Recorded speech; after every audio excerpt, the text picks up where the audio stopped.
আপনিও কথা বলেন, আমিও কথা বলি। নবীরও ঠোঁট আছে, নবীরও জিহ্বা আছে, নবীও কথা বলে।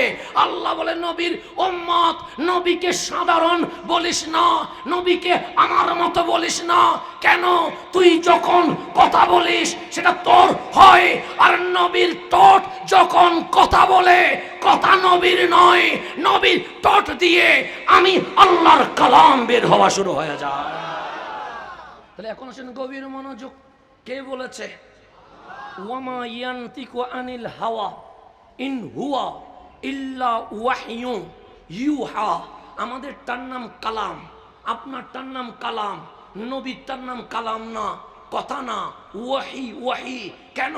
যে ঠোঁটটা নবীর, জিহ্বাটা নবীর। ওই ঠোঁট আর জিহ্বা যখন কথা বলে, তা নবী বলে না, আমি আল্লাহ নিজেই বলতে শুরু করে দেয়।